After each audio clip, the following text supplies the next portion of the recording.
नमस्कार दोस्तों, स्वागत है आपका अकेला अनमोल साथी चैनल पर। दोस्तों, भगवान गौतम बुद्ध ने कहा कि प्राणी स्वयं अपने कर्मों के स्वामी हैं। वे अपने कर्मों की ही विरासत पाते हैं, अपने कर्मों से ही उत्पन्न होते हैं और अपने कर्मों के बंधन में बनते हैं। उनके कर्म ही उनके शरणदाता है। कर्म जैसे शुभ अशुभ होंगे, परिणाम भी वैसे ही शुभ अशुभ होंगे और उनके अनुसार ही भोग भोगेंगे। जो कुछ हमें भोगना पड़ता है वो हमारे ही किए का फल है। आज की कहानी कुछ ऐसे ही है। तो फिर चलिए शुरू करते हैं आज की कहानी को। दोस्तों, बुद्ध के एक शिष्य थे जिनका नाम चक्षुपाल था।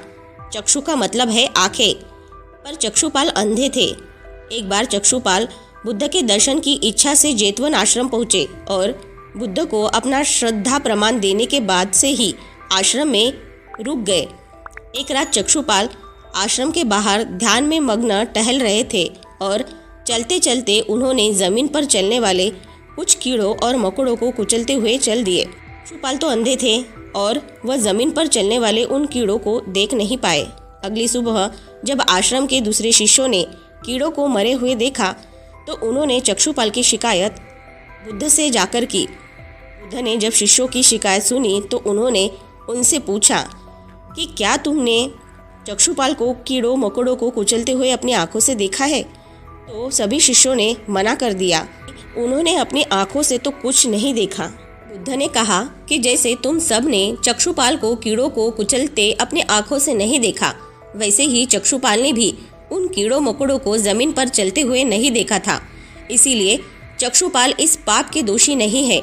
बुद्ध ने शिष्यों को बताया कि चक्षुपाल एक अरहत है, अर्थात वो एक उन्नत आत्मा है। उन्हें आत्मज्ञान प्राप्त हो चुका है।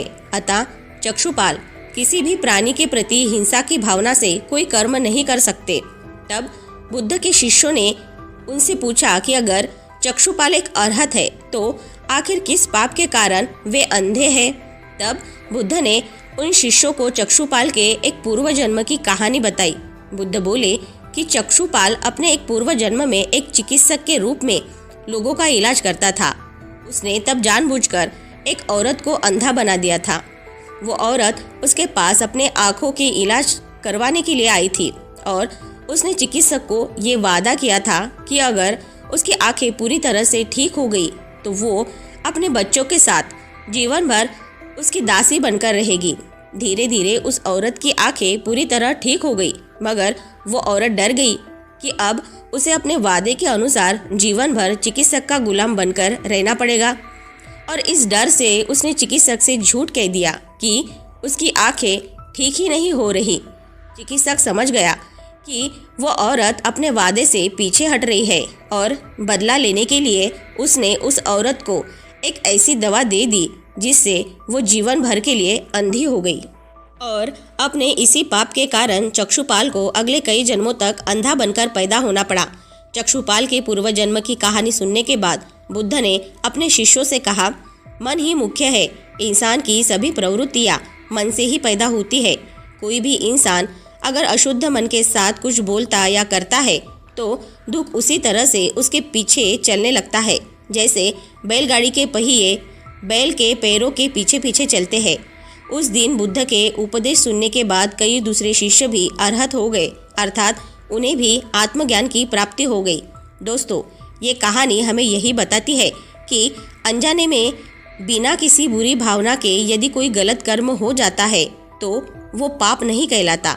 जैसे चक्षुपाल ने अनजाने में जीवों को कुचल देने का काम किया, वो पाप नहीं था क्योंकि उसने किसी गलत भावना से ये कर्म नहीं किया था।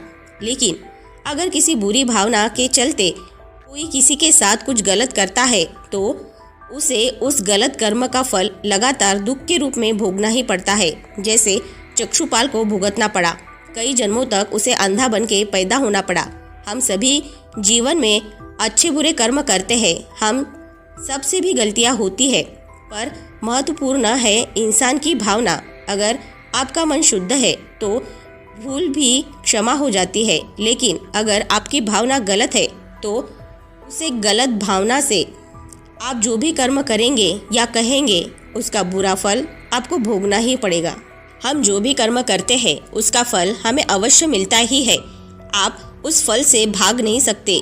भागने की कितनी भी कोशिश कर लो पर वो फल आपको भुगतना ही पड़ेगा। इसके बिना कर्म शांत ही नहीं होता है। हम कितने भी अच्छे बुरे कर्म कर ले, उसका फल हमारे साथ ही रहता है, चाहे वो हमें देर से ही क्यों ना मिले, लेकिन मिलता ज़रूर है। अगर हम बुरे कर्म को छुपाने के लिए दुनिया की कोर्ट से अच्छे वकील को रोक कर बच जाते हैं, लेकिन कुदरत की कोर्ट से कैसे बचेंगे? वहाँ पर किसी भी वकील की बहस नहीं चलती और ना ही किसी की सिफारिश चलती है। कुदरत ने जो कर्म के नियम बनाए हैं उसमें कोई गलती नहीं होती है।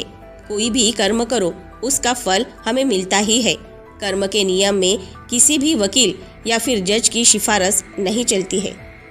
जब तक हमारे पुण्य कर्म का फल हमारे साथ है तब तक सही है, लेकिन हम जो गलत कर्म या दुष्ट कर्म करते हैं वो तो वक्त आने पर ही फल देता है। इसीलिए कर्म करने से पहले हमें सोचना चाहिए, कर्म हो जाए इसके बाद उसके फल से भागना व्यर्थ है। हम जो भी कर्म करते हैं उसका फल पाने के लिए तैयार रहना चाहिए। कई कर्म ऐसे होते हैं जो हंसते हंसते किए हो, लेकिन उसका फल रोते रोते भुगतना पड़ता है। दोस्तों, आज की ये शिक्षाप्रद कहानी आपको पसंद आई होगी तो नीचे कमेंट बॉक्स में कमेंट करके हमें ज़रूर बताएं और इस कहानी को अपने दोस्तों और परिवारजनों के साथ शेयर करना न भूलें। साथ ही हमारे अकेला अनमोल साथी चैनल को सब्सक्राइब ज़रूर से कर ले और ऐसे ही मोटिवेटेड वीडियो को देखने के लिए हमारे साथ जुड़े रहें। और हाँ, अपना ख्याल ज़रूर से रखें। मिलते हैं नेक्स्ट वीडियो में। धन्यवाद।